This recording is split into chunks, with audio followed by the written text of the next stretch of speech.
Então, amados, a palavra ela tem poder de gerar criação, porque Deus usou a palavra para criar.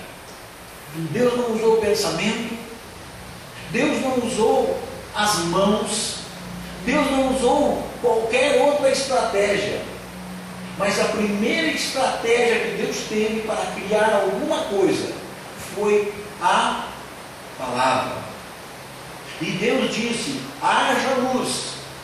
E a Bíblia diz que houve luz. E Deus dizia: agora vamos criar tal coisa. E faça-se os céus, faça-se o firmamento, faça-se as águas, façam-se os animais, façam-se as plantas. Até que chega no capítulo 1, versículo 26, e Deus diz: façamos o homem a nossa imagem e semelhança. A palavra tem um poder de criação tão grande, queridos, que você é feito pela palavra de Deus, imagem e semelhança do Criador. Amém? Só isso, amado, é motivo de nos regozijarmos e de pegarmos esse texto onde o salmista diz que as palavras de Deus são doces ao ouvido, que a palavra de Deus é afinada ao nosso ouvido quando Deus fala que Ele nos criou a sua imagem e semelhança. Então a palavra de Deus, queridos, ela tem em primeiro lugar poder de criação, ela gera criação. E se a palavra de Deus gera criação, e Deus diz que eu e você somos imagem e semelhança de Deus, ela também em nossa boca gera criação. Você sabia disso? Você não vai criar a água, você não vai criar o mar, você não vai criar areia, não. Mas você vai criar ambientes através das palavras que saem da tua boca. E nós vamos ver aqui na sequência o que acontece com as palavras. Segundo lugar, amados, a palavra ela gera confiança ou intrepidez. No livro de Efésios, no capítulo 6, o versículo 19, o apóstolo Paulo está ali falando, e ele diz assim: para que me seja dada, no abrir da minha boca, a palavra, para com intrepidez fazer conhecido o mistério do Evangelho. A palavra ela gera, queridos, intrepidez, ela gera confiança. O que o apóstolo Paulo estava pedindo ali, naquele momento de oração, ele estava pedindo: Deus, que ao abrir da minha boca, hajam palavras intrépidas, hajam palavras que transmitam confiança às pessoas, hajam palavras que movam na vida das pessoas algo para que elas realmente acreditem, para que elas entrem, para que elas entendam, para que elas conheçam o mistério do Evangelho. Então a palavra ela gera em nós, queridos, intrepidez, ela gera em nós confiança. Deus, através da palavra dele, gera essas coisas em nós. E nós, através da nossa palavra, nós geramos também intrepidez e geramos confiança. Você, com as palavras suas, você gera confiança, você gera intrepidez aos teus filhos, aos teus amigos. Eu lembro-me há 2 anos atrás, um pouquinho mais de 2 anos, uns 2 anos e meio, quando a Bárbara chegou para nós e apresentou o projeto dela de ir para os Estados Unidos. E a gente ali meio se impressionou, meio saiu no chão dos pés. E ela disse assim: olha, pai, eu vou ter que trancar a faculdade para aproveitar esse projeto.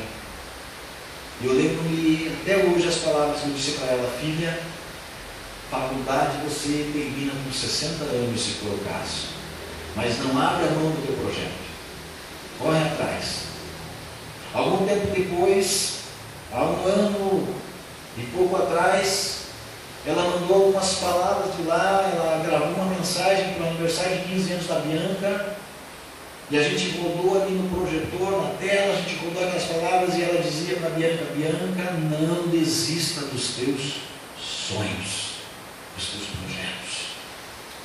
Palavras que geram confiança, palavras que geram intrepidez. Amém? O apóstolo Paulo pedia para Deus isso: Deus, coloca na minha boca esse tipo de palavra. Eu e você podemos pedir para Deus.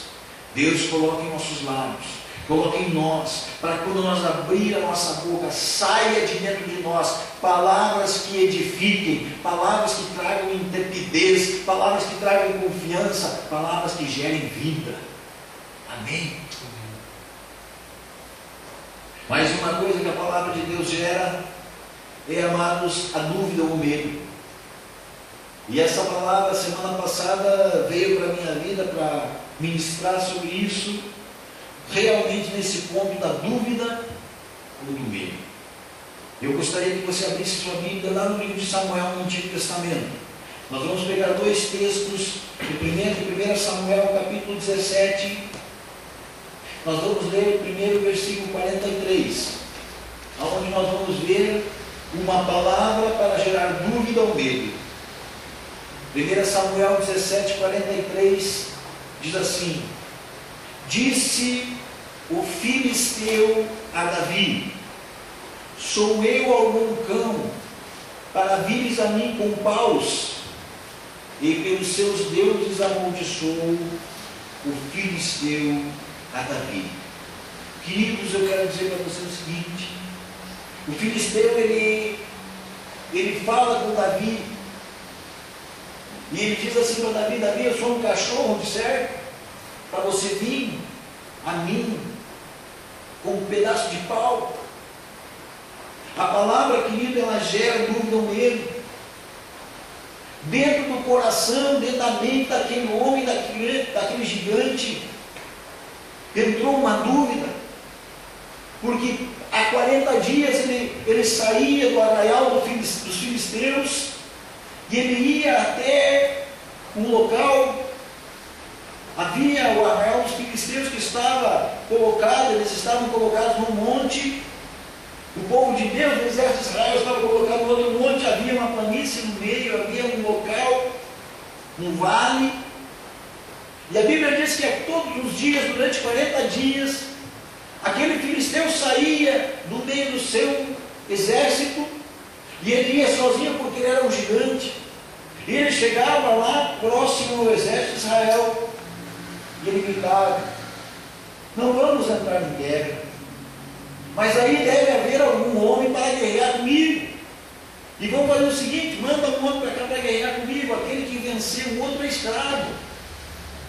E durante 40 dias essas coisas estavam acontecendo, e isso tudo estava acontecendo naquele lugar.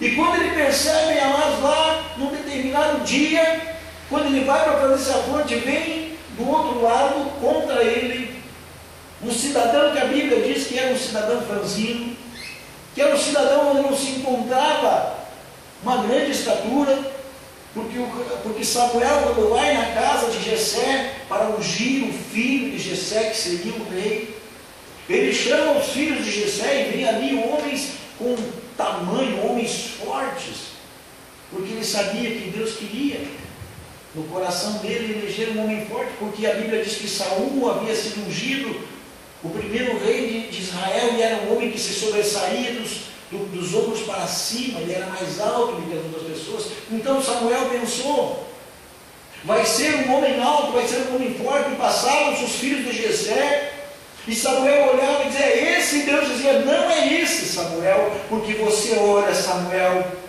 como olha o homem. Você não conhece olhar o coração, você não consegue olhar o coração.